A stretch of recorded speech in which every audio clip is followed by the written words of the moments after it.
We've been given LETS 5. You're going to have to get back from communications. We're trying to get a male listed in here. We got heavy automatic weapons fire right now. Okay, so I found a lot of the officer is down and located. Your officer is unconscious. Officer is down, unconscious. We still have an officer down. 57 lady, we have a 777 helicopter always right on top of that area. Why is that we get out of here?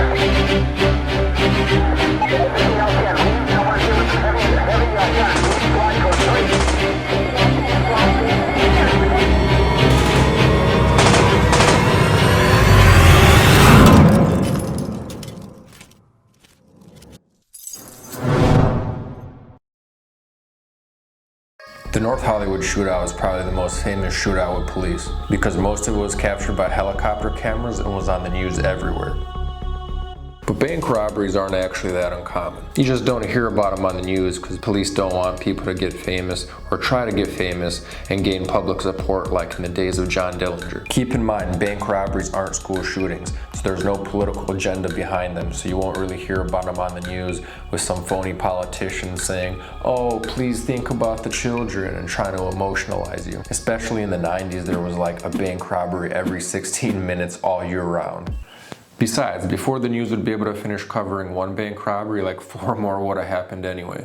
This was because law enforcement and banks weren't really prepared to deal with this. The punishments were low and bank deterrents weren't being used. Dye packs, cameras, bandit barriers, tear gas, and tracers weren't standard in the banking world at the time. Most cops didn't even carry patrol rifles in their cars.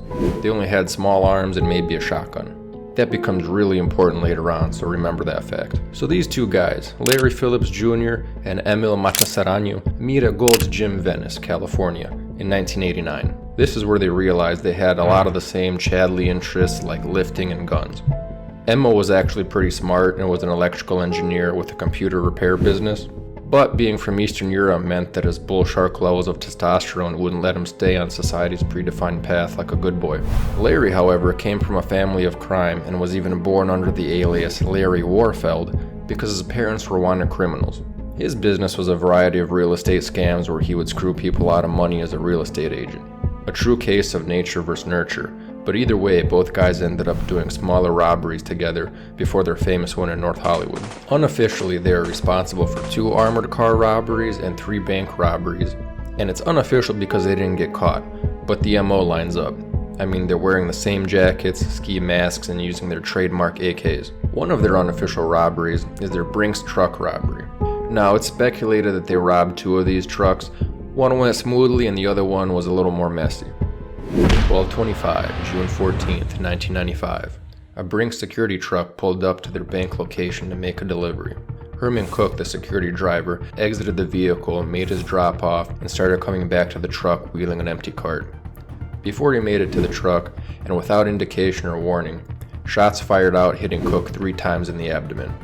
He staggered to the other side of the truck where he collapsed and died. This is how serious these guys were. They struck without warning, and Cook didn't even have time to realize what was happening before he got hit. He had a .38 special on him, but didn't even have time to pull it. They were hiding behind a 4-foot wall between them and the bank and took the truck by ambush. In the reports, they were referred to as suspects 1 and 2, but judging by their body weights, it's pretty obvious who is who, so I'll call them by name to keep the story clear. Emil stayed behind the wall and provided consistent cover fire while Larry advanced. Keep this strategy in mind because it comes up later, and it's a pretty well-known tactic by people who are familiar with the combat world. When he got up to the truck, the driver, Felipe Cortez, shot 2 rounds through the pistol port of the truck door. One of the rounds hit Larry in the chest, staggering him but didn't drop him, which meant he was wearing body armor. Larry returned fire at the armored door, which didn't stand a chance against assault rifle rounds, and hit Cortez in the neck, jaw, and chest. Somehow he ended up surviving this. Then Larry grabs a bag of money and starts making it back to the car, while Emil's still shooting rounds into the back of the truck. They bagged around $122,500 in 1995, which is roughly $232,387 in 2022. But the funny thing is, well, sad, not funny, is that before this armored truck robbery on October of 1993, they were pulled over in a rental car for speeding. And a good rule of thumb for any would-be criminals is don't break more than 1 law at a time.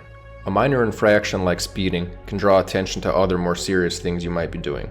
And that's exactly what happened. A police officer started asking them basic questions about the car and their driver's licenses, but because they had so many stories, IDs, and aliases, they mixed up their lies and didn't say it was a rental car from the airport. Emil panicked and said it was Dennis's mom's, which was the fake name Larry was going by.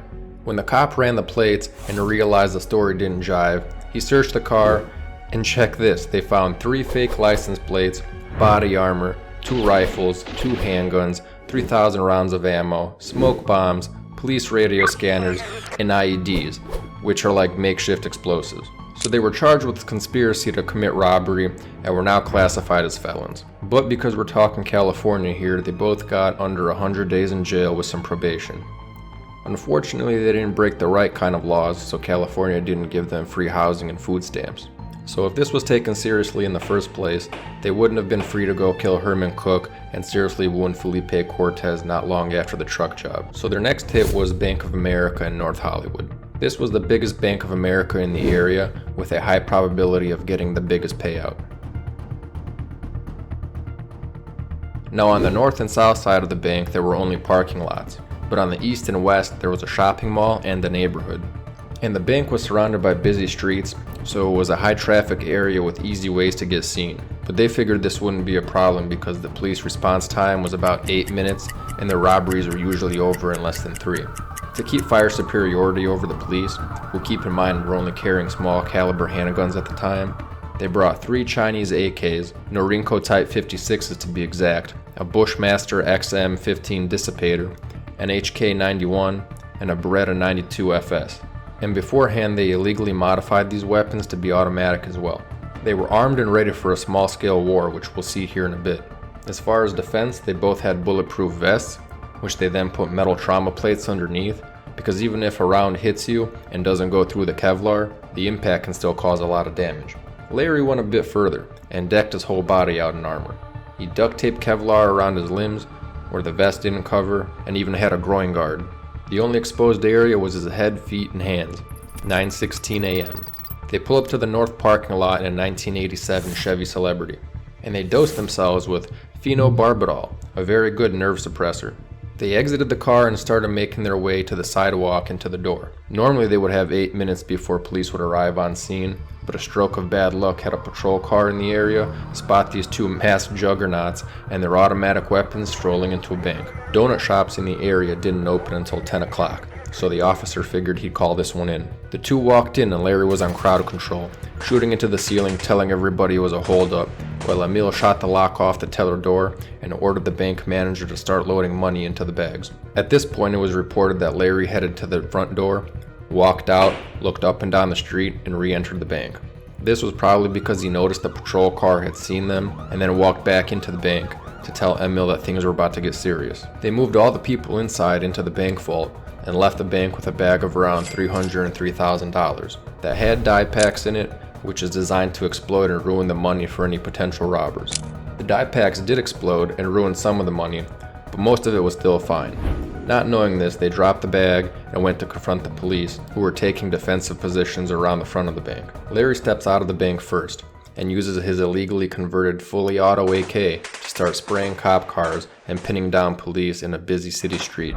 This gunfight was taking place at a distance of a couple hundred feet. The cops only had 9mm Berettas and Smith & Wesson revolvers, while Larry and Emil had automatic rifles. And for those of you that might not know, hitting a target at that distance with a pistol is pretty unlikely. And even if they did, they had body armor, rendering them pretty much invincible at this stage of the battle. On the other hand, Larry and Emil's guns had the range to engage the cops at that distance, and also pierce through cop car doors, which the cops were using as cover.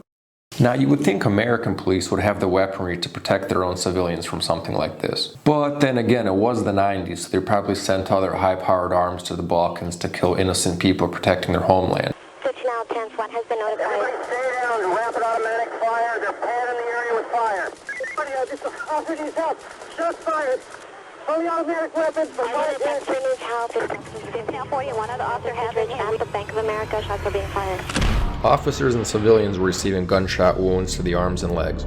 At this point, Emma leaves the bank and joins Larry, and they continue spraying cops for another 3 or 4 minutes. Now, they were working in tandem to cover ground and move through the parking lot. While Emma was on the move to cover, Larry would lay down suppressive cover fire to give him the chance to run to cover, and vice versa. just like in the armored car robberies where they did the same thing.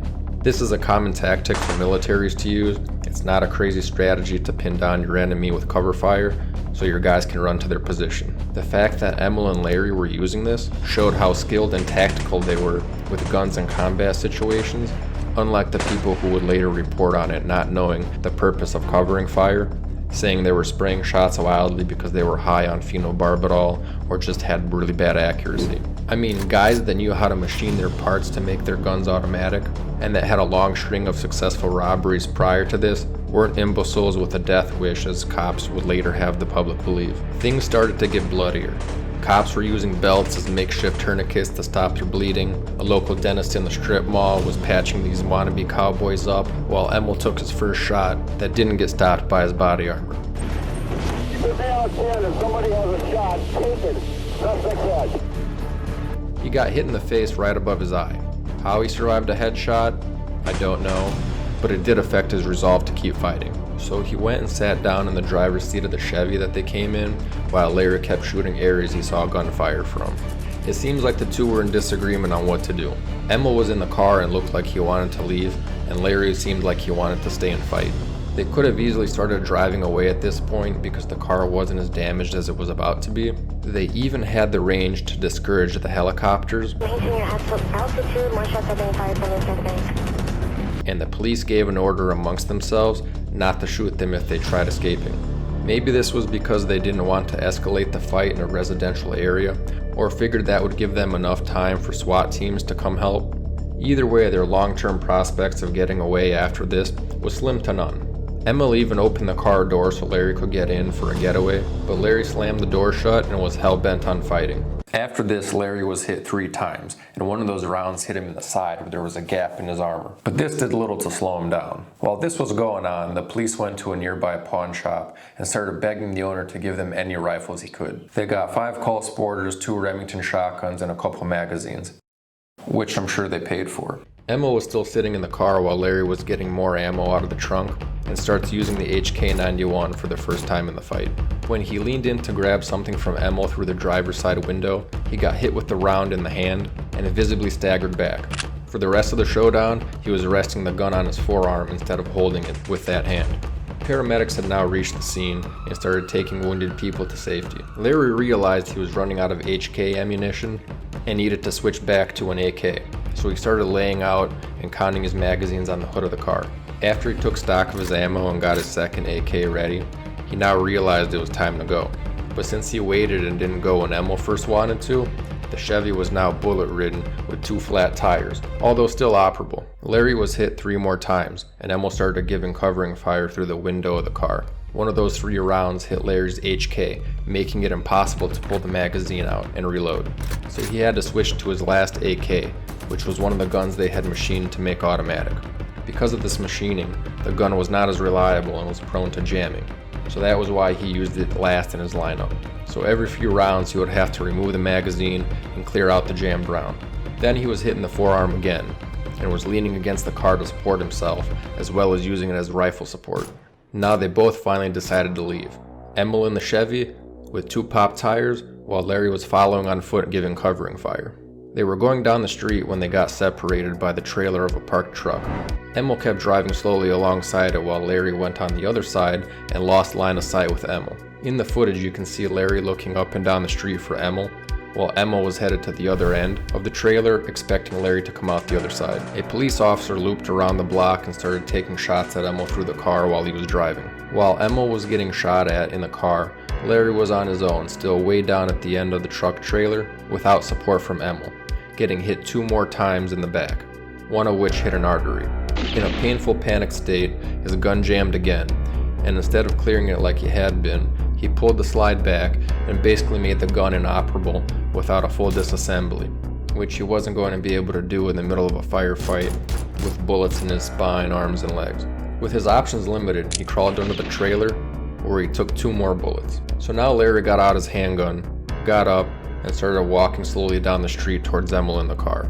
He had an HK magazine in his other hand, so it looked like he was planning to actually make it up the road to Emil and get the HK out of the car to continue the fight. But by now, because of his blood loss and his drugs were probably wearing off, was causing him to be less methodical and tactical, and he was slowly making his way up the street, shooting cops one-handed with his Beretta. One of the police rounds hit him in the hand, and he dropped his gun.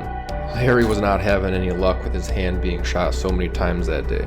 Realizing the situation was hopeless, he bent over, picked up his gun, and decided to take his own life, not letting the police have the satisfaction of doing it themselves. Now, SWAT arrived on scene and were driving around in cop cars looking for Emil in the neighborhood. Emil got out of his car, looked down the road, and saw Larry's body on the ground. Then he did a motion with his fist over his chest in respects to his fallen comrade. He gets back in the car, starts driving around looking for a better car to steal because his was bullet-ridden, had 2 flat tires, and was a Chevy. After commandeering a truck but not being able to get it going because the driver took the keys out, a SWAT car pulls up in front of the truck, and Emil gets out and runs over to take cover behind his car after grabbing the last unused gun up until this point, the Dissipator with a 100-round mag, and he starts exchanging volleys with SWAT for a solid 2.5 minutes. One of the SWAT officers realizes he can get a clear shot of Emil from under the car and hit him in the leg. Emil realizes where he's being shot from and starts shooting back from under the car. Once he was down there, however, he got shot in the arm and dropped his Dissipator, and this caused him to throw up his arms and surrender. But despite this, police kept shooting him after he surrendered in the legs and ass, claiming they didn't see him throw up his hands because they were still shooting from under the cars. However, the actions the police took next would suggest that they were just angry and wanted to get revenge on Emil. So paramedics were on the scene ready to give Emil first aid and medical attention, but the police sent them back claiming there might be a third shooter and that it wasn't safe, even though they all had their weapons holstered at this time. But they didn't stop medics from treating the nearby civilian that got his face cut by glass when Emil was stealing his truck. So out of spite and anger, the police let Emil bleed out for the next 56 minutes and die. So the ending stats for this shootout was that only Larry and Emil got killed, surprisingly. The body armor they had absorbed a lot of rounds and certainly prolonged the ordeal. But as far as bullet wounds that made contact with their skin, Larry had 11 gunshot wounds, and Emil had a lot more, 29, since the cops kept shooting him after he surrendered. This channel makes high-quality documentaries on the famous, infamous, and the interesting. Let me know who or what you want to see a video on in the comments, and I might just put it on the to-do list. Hit a sub on it and never miss a new video.